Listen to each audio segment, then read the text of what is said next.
Here he comes to save the day.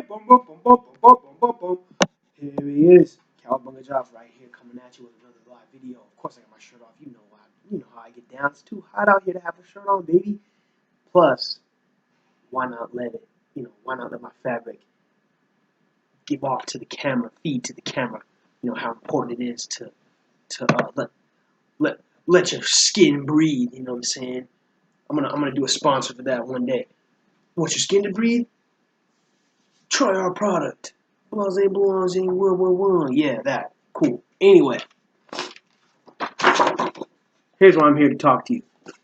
I drew this back in I believe it's 2017. I was talking to my aunt about this because we were on the topic of artificial intelligence, which is a very interesting concept these days.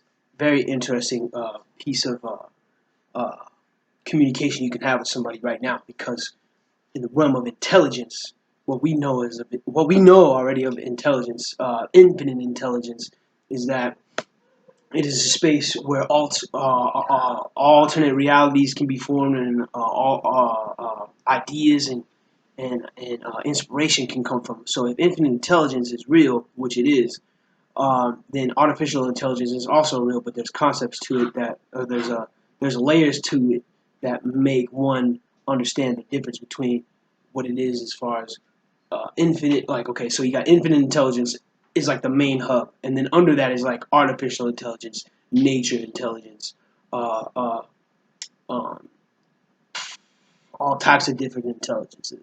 Intelligence for snails, and intelligence for whales, and intelligence for a tribe, and a hunter and gatherers, and intelligence for a man who is trying to make $1 million. There's all types of modes of intelligence, but infinite intelligence is to me is the one thing, because it's infinite, can't be broken. It's in a cycle of 8. It's in a cycle like this, infinite intelligence, and among those, among those springs, among those movements, millions of other billions, trillions, quadrillions of other intelligences exist. Anyway, back to my concept. I got this from Ghostface Killer, Wu-Tang.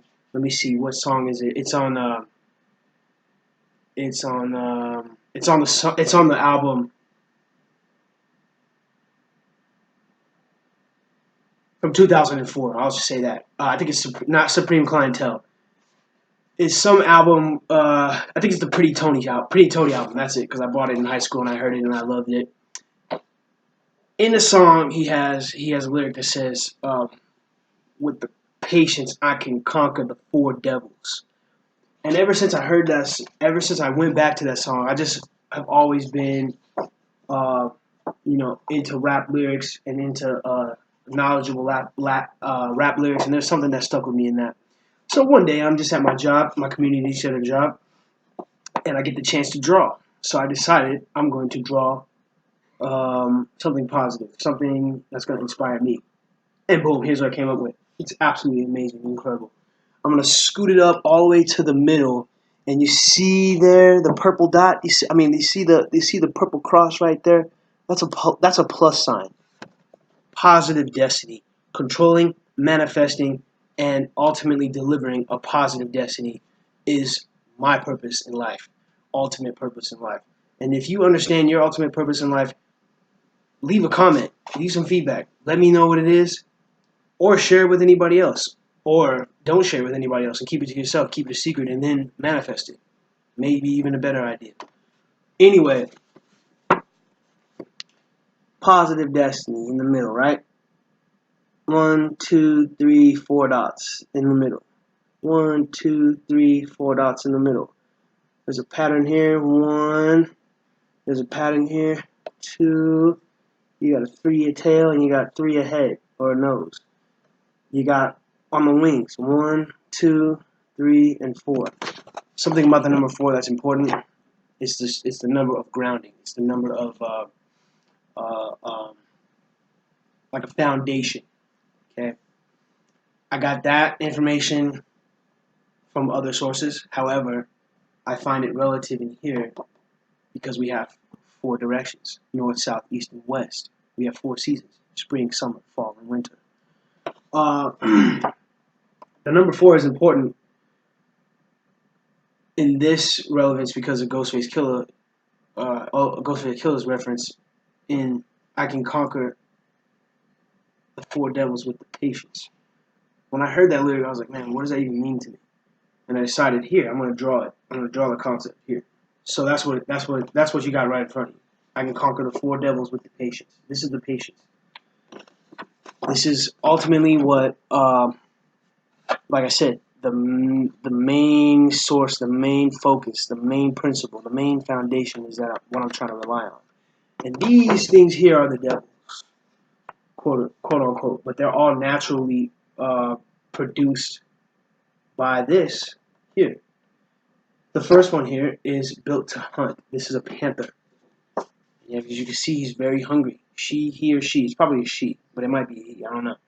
He is very hungry. After hers, about to get it. Built to hunt. It has claws, fangs, sharp teeth, sense of hearing, incredible vision. This thing's loaded, packed to the brim with weapons to get the meal. Okay, and the meal is this. So when it comes to human relevance or nature's relevance, I feel that these two have the strongest bond because this is a panther, this is a cat, this is a man did not create this, but also the same thing that created man created this beast because man and beast are relative. So this thing here is built to hunt, and it's probably trying to get this because it's very hungry and it needs life source energy. So it's going to get to it as quickly as it can. The next one is here, built to suffer. This is the offspring of this. For example, when the panther does get its meal and kills its meal and eats its meal, what does it have to do? It has to defecate. So it defecates this little guy right here, and it's just a pound. It's a substance that has no purpose really, but to sit and decompose and have patience to get back into pretty much the earth when the panther defecates the food. The defecation is just gonna sit there and it's gonna stink and it's gonna rot. It's gonna stench up the place. Flies are gonna come and eat it, and it's gonna rain and the rain is gonna carry the nutrients that the panther didn't need. It's gonna carry those nutrients back into the ground, and it's gonna be a source of manure, a source of life for this plant here. So boom, there you go. That's the relevance between these two. Once you from dust you came, and from dust you shall return. That right there, boom. And then in Lion King, what does he say? Buffalo eat the grass, and we eat the buffalo. And then when we die, we turn back to the grass. Same thing. Boom. Here it is. The next step, built to kill. I see this guy right here, man. This is like an ant with human principle, or with okay. Imagine this guy. You can totally imagine this dude right here having a long torso, having long arms, having like long 9-inch nails, and just ready to kill shit. Ready to kill, not destroy. Ready to kill for the purpose of what? Just to kill. Because this being here is, I mean, look at it. It's just built. Like, look at its teeth. Sharp teeth. Got blood dripping from it. Look at its eyes. It's just focused on just tearing up shit. And I feel that this here also shares a human principle, but also like an outer space sort of principle, like like an insectoid type of being where it's programmed. It's a colony of these things. It's not just him working alone. It's like a colony. Him and there's a queen or there's a king that says go out and destroy this stuff because we need the power that this is giving to these things. We need the power that it has, so that way we can conquer. That way we can be on top of this. We can create what we want. I feel this is what this is ultimately trying to portray as I drew it. And I just remembered when I drew the face, I was like, yeah, I can see his whole body. I can draw his whole body if I really wanted to. I can just envision it. And then last but not least, this one has the closest relevance to artificial intelligence because built to destroy, look at it, it's a robot. So man, in all of its vast intelligence, has created something that it wants to control or wants to use as a source of assistance to mankind. Like I ultimately feel all artificial intelligence was made. I mean, because if you think about it, like jobs that are so vast and very complicated. The healthcare industry, um, or the field. I don't want to say the industry or the field, whatever.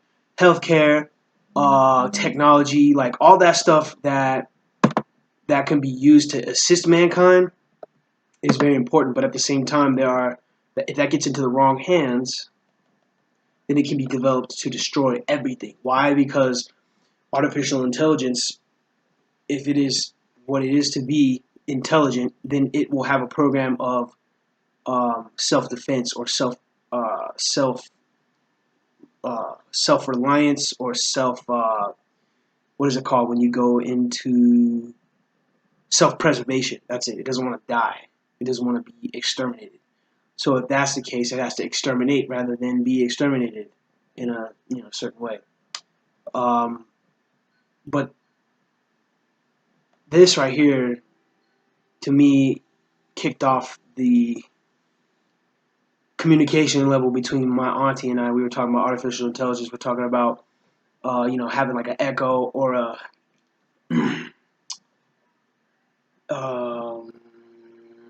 what is it, Siri? No, not Siri, but Siri, having like what is her name? Alexa, having Alexa in your house, If you do have Alexa in your house, does it have an on and off switch? Not necessarily has a power button. And that will enable you to, put it on sleep mode, but at the same time, is it really off?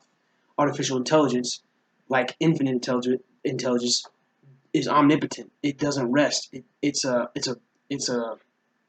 background. It's a subconscious layer that is always ever present, but it takes us to contact and connect with it and give it, press the on button, give it the pathway to be at our disposal. Hey Alexa, tell me what happened in 1969. In 1969, the moon landing happened. How does it know that? It's because artificial intelligence is intelligent. It picks up what we've already known, through space and time. Things that have happened, things that occur, whatever.